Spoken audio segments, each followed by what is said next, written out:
I'm not trying to do political pieces ever. I'm not trying to like come out with some sort of a statement. Like I'm not trying to do that. I'm never trying to do that. Okay. However, things happen like today. Apparently I've been living under a rock. Okay. So I had no idea, this whole Kevin Hart thing that was going on. So things happen that I immediately just go, why is nobody saying what they should be saying about what's happening? So that's the whole reason that I ever get up and talk. I'm not trying to be a political comic. I'm not trying to even be topical comic. I'm just trying to be a comic who makes people laugh. And I've always been just into like clean comedians. It's always been my thing. Hey, Kurt, how's it going? So here's the deal.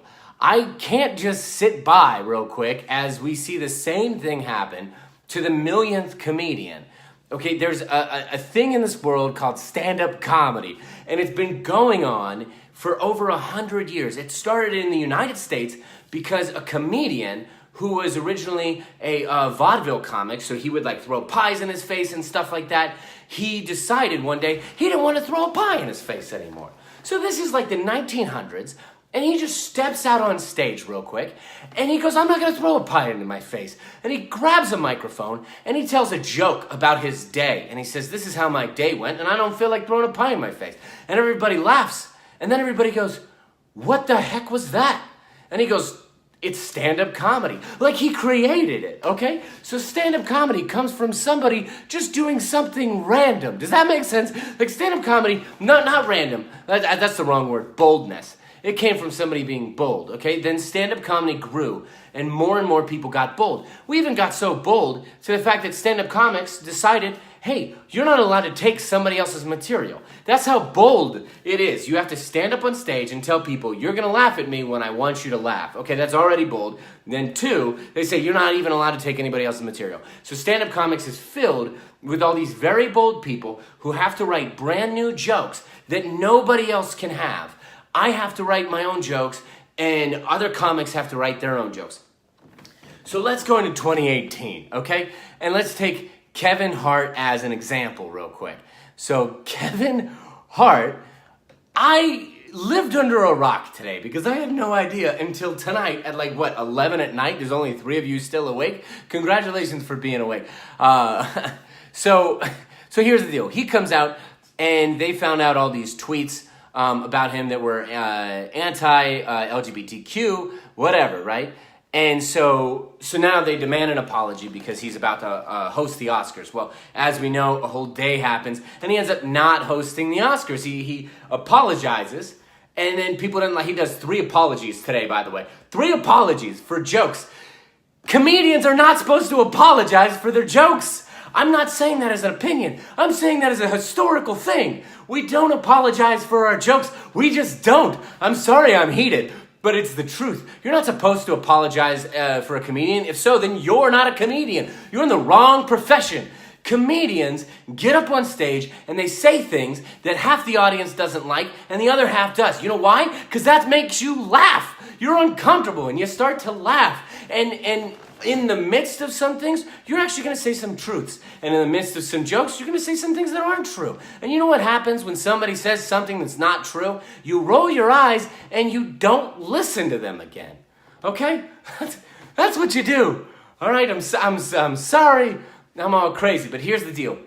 He's the millionth comedian to apologize for jokes he has said in the past. Now, I'm not even going to go into the tweets because I barely even looked at them. I looked at them right before I got on here. And for somebody to say, hey, you need to apologize for something you said years ago. 1, this is a completely different social climate.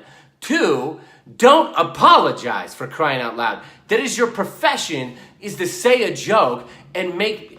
comedy is going to make some people laugh and some people not laugh. It's just the facts. I've done jokes and people have been offended by a joke I've said. Now, I've started to explain to some people, hey, it's actually not what you think. There's actually a joke on YouTube that some people think I'm being racist. And I'm like, no, I'm actually quoting my mother who said these word for word. So you're looking into something that doesn't even exist. They think I'm making fun of Chinese people. And I'm literally quoting a tweet my mom wrote, right? But here's the thing. 1 is a really, really big rule in comedy, and that is you don't explain a smart joke to an idiot. It's just a rule, okay? And I don't care if anybody's offended about the rule because I didn't even make the freaking rule, okay? So you don't explain a joke to an idiot. You don't. And so here's all these jokes. First off, they're tweets. And if you remember, like I had said before, in the comedy world, you're not supposed to take somebody else's jokes. Now, you can take memes, that's okay, because everybody knows that memes are just kind of around. But a joke, a word-for-word joke, a setup and punchline, it is completely forbidden in the comedy world. So he has to sit down, Kevin Hart, who rose to fame through social media in a lot of ways, he had to write tweets. Wake up and write a tweet. Brand new tweet, right? Boom, boom, send it out. Boom, send it out. Boom, send it out. Is he going to say something that's offensive? Absolutely, because it's stinking Twitter, for crying out loud.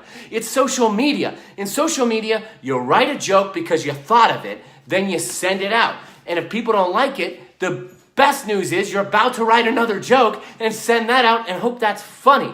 But to apologize for a joke is ludicrous. Absolutely ludicrous. I look like an old man because that's how heated I am. I'm even doing the old man hand thing. Here's the deal.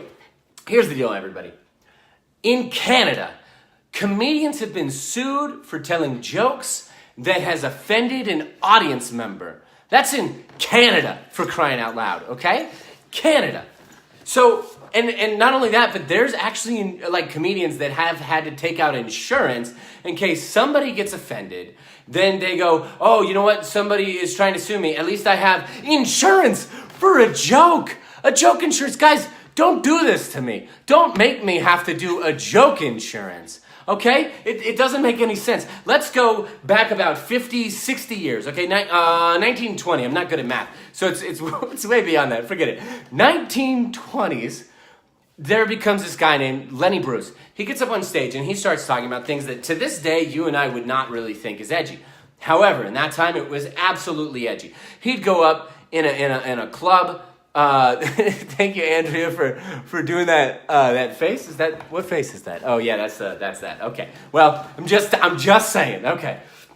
So Lenny Bruce comes up and he gets up on stage and he says things. I know, isn't this crazy? So he said, this is my dog. He says things that are edgy for the time. He's not allowed to say certain words. I mean, back then on stage or on TV, you couldn't even say pregnant. You had to say expecting, you know? So that's how censored it was. So Lenny Bruce would get up on stage and he would say stuff. And the cops would be in the club ready to arrest him. So first off, there was not even room for apology. But Lenny Bruce was not going to apologize. Instead, he would get put in the paddy wagon, right? Is that what it's called? Paddy wagon, something like that? He'd get sent to prison, to jail, and then he'd have to get bailed out by his wife or whoever could bail him out. And so he ended up fighting this. He spent the remainder of his life becoming his own lawyer because other people wouldn't even help him in court. And he proved that he had the freedom of speech as a comedian to say things that might be offensive to other people, but it there's something that he has to get off of his chest to say. So there he is, and he goes and says it, okay? And he ends up, like, his life is actually tragic. He ends up overdosing because, like, he's just so stressed out because of all of this, just trying to gain freedom of speech for other comedians. So he dies, and freedom of speech ends up having. In fact, George Carlin, who is a very famous comedian, he gets himself in trouble one night while Lenny Bruce is on stage and gets arrested. Lenny Bruce gets on stage, and George Carlin gets arrested on purpose. He's not even on stage. He just gets arrested. He's some kid. And now, just so he can be in the same paddy wagon, the same whatever, as Lenny Bruce. So Lenny Bruce is looking at George Carlin, and he goes, "What are you doing?" And George Carlin's like, "I just wanted to talk to you." And Lenny Bruce is like, "You're insane." So here we go. We've got these comedians that are pushing the way, historically, pushing the way for freedom of jokes, okay? I know it sounds funny or silly, but it's legit, okay? People have risked their lives, their time, their family, everything like that, just to be able to say a stupid joke on stage. So we finally get this freedom, right? And so much so to the point where it's even abused. Comedians will get up on stage at an open mic and say things that are the worst, most repulsive thing in the world, but nobody's arresting them, right? And in an open mic, if you get offended by something, this is what you do. You get up and walk out. Or, and I hope you don't, I hope you stay for the next comic, you roll your eyes, you ignore them, and you realize that they're a stupid comedian. Does that make sense, guys? Some comics that say stupid stuff are saying it because they're stupid. Like, oh my gosh. Okay, so now here we have so many other comedians that had to apologize for jokes that they said on stage years ago, for saying stuff on stage. Okay, so now Kevin Hart goes on and he makes 3 apologies today. The first 2, and I know that because I saw an article pop up and CNN's like, he made 3 apologies and the first 2 were not even real. Okay, so he makes these apologies. Once again, these are jokes in the past and these are tweets. Makes these apologies. And nobody likes him at first. Oh, okay, he's trying to defend himself, you know. The one is like he's in bed, and so I watched this stupid CNN, Don Lemon, right? Don Lemon, if you watch CNN, whatever, but Don Lemon, he gets up on the show, and he's like, he goes, well, first off, I think that his jokes were extremely offensive to the LGBT community, and it's hurtful. It's hurtful. It's a joke, man. Yes, jokes can be hurtful, but they're still jokes. Like, I'm not saying, hey, we should write jokes and make fun of people, but there's a certain subject of comedy. There's a category of comedy called insult comedy. It's called insult comedy because jokes can be insulting. There's also observational comedy because jokes can be observational. Now, you can't be an observational comic anymore in 2018 because somebody's going to get offended with the way that you observed somebody or something. There's this really big book here. I know that it's all reversed right now, but it's Milton Berle's Private Joke Files, okay? And Milton Berle was a really famous comedian in the 1920s. And 20s, 30s, 40s, all in that kind of area. Super famous. So he puts this book together, and it's over 1,000 jokes of his. It's like a huge file. So, I was on the 10,000. I'm sorry, I said 1,000. 10,000. It's gigantic. And I was on the road, and a family gave it to me as a gift, and I was like so thankful. So I was reading it, and he has jokes that to this day, like I was reading it to my friends, and to this day, nobody would like these jokes. Like it was hard for me to even say them because of the way that we've been trained to be so sensitive for other people. But let me just say this. I get that everybody wants to be sensitive so that we're not hurting other people's feelings.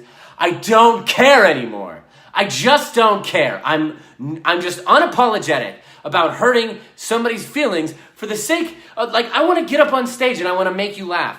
And the problem is now we become so ultra sensitive that if I tell you a joke and 9 out of the 10 people think it's funny, but 1 person thinks it's not funny, then all of a sudden I have to apologize for it. No, that's bullcrap. I'm not going to apologize for 1 person that is offended by a joke that 9 other people love.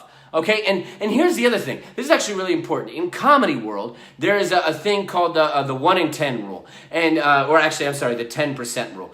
And so the 10% rule works like this. You tell a joke, and 10% of the audience will immediately get the joke and laugh, which is why comedians always want to talk in a bigger group, because if there's only 10 people in the audience, and you tell a joke, the 10% rule means that only 1 person is going to laugh first. Only 1 person is going to get that joke. Then you have 9 other people waiting to get the joke. So if you have 1,000 people in the audience, 100 people are going to get that joke first. So it's the 10% rule. So comedians know when they tell a joke that not everybody is going to get it. And not only are they not going to get it, not everybody is going to laugh. It's the 10% rule. So comedians know this. So what surprises me about Kevin Hart is that, like, I'm really surprised that he didn't decide to just, because he already backed out of the Oscars. And I know everybody's like, well, if you're in the Oscars, you got to be mainstream. You can't be offensive. But he backed out of the Oscars. So if you back out of the Oscars, I was throwing a toy for my dog. If you back out of the Oscars, for crying out loud, people, then why don't you just say, hey, hold on a second. I'm not going to apologize for my past jokes. What, you're going to apologize for your past jokes because people got offended now? Like, that doesn't make any sense. I have records. I have a record player here, and I have comedy records. There's a Don Rickles comedy record here. Okay? Don Rickles comedy record, and it is, I mean, what I would consider to be pretty darn racist, okay?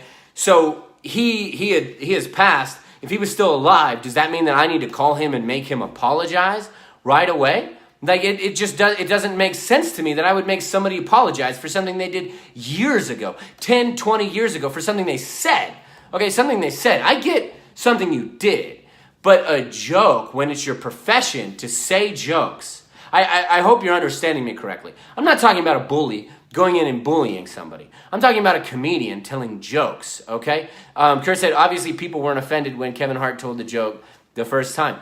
They weren't, because now, like, it started off with the tweets, but then people were over here saying, oh, well, it's also a stand-up. Let's look at a stand-up. So now these messed up people that haven't even watched this, they're not the fans. They're not Kevin Hart fans.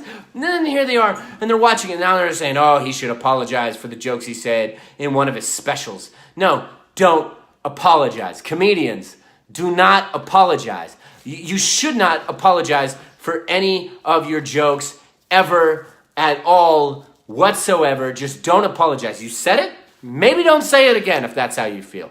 If you feel bad, you go, you know what, I'm not going to say it again. But, oh, if I was as famous as Kevin Hart and I got in trouble for a tweet I said years ago, you know what I would do? Retweet it. I would retweet it immediately. I would retweet it, okay, because that's your job. You're a comedian. You're supposed to push the envelope. Chicago, stop. You're supposed to push the envelope. There's my note. You're supposed to push the envelope. You're supposed to make other people go, whoa, wait a second. But yet we're in the society where we're supposed to be sensitive and we're supposed to apologize for anything we do that offends somebody else. And I'm not into it. I'm not into it. And I think that there needs to be more Lenny Bruces in the world that stand up and say, hey, I'm going to get up on stage and I'm going to say the things that you're not wanting me to say. And guess what? My whole concept about the bit is the fact that you don't want me to say it. That's the joke, guys. You don't want me to say it. There was something else I really badly wanted to tell you, and I can't think of what it is. But my point is this. Can we please stop making a comedian apologize for jokes? They're a comedian. It's your profession. It's your profession. If there's a dentist that pulled a tooth when you paid him to do the dentist work, but all of a sudden you find out, well, wait a second, when you pulled my tooth, that hurt. I need you to apologize as a dentist. No, because the dentist knows, well, wait a second. My dentist's job is to be a dentist. That's right. I use that as a verb. His dentist job, my dentisty job over here is to be a dentist. And yet we're doing that with comedians. And here's the thing. This is what I wanted to tell you. This is true. Okay.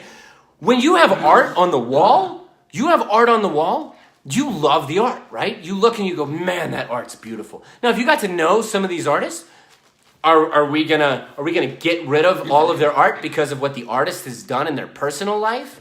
Because that's what we've done with comedians. We've looked at other comedians and go, oh, in your personal life, at least you've done. So right now, I'm trying to just defend the comedy world because comedians have either said something years ago that's offensive to somebody today. Not years ago, mind you. Today, it's offensive. It was fine then, but now it's offensive.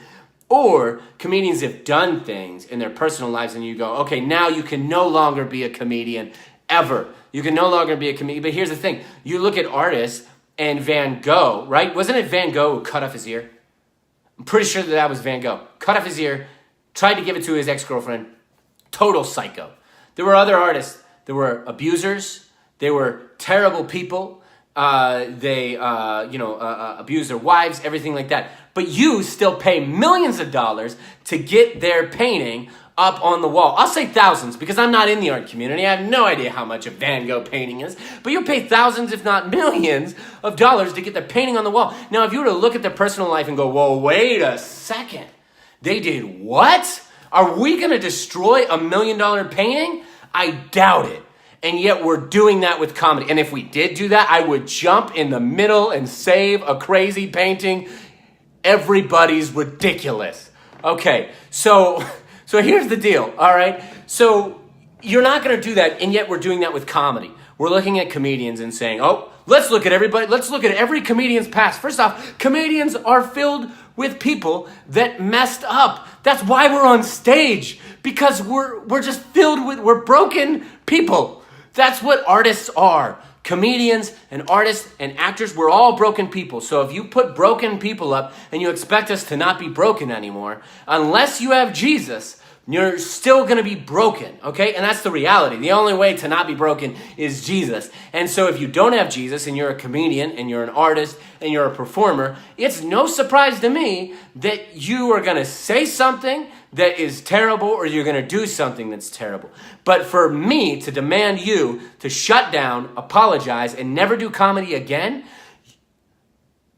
that would be the dumbest thing in the world. I hope you're understanding my rant tonight, because are you kidding me? We're so stupid.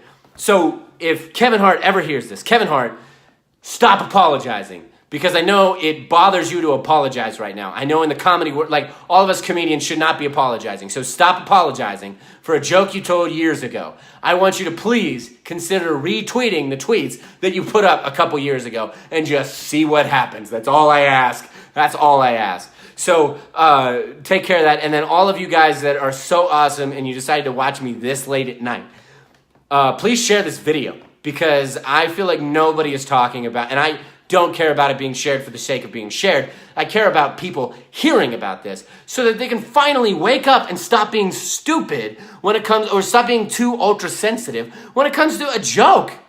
A joke, guys.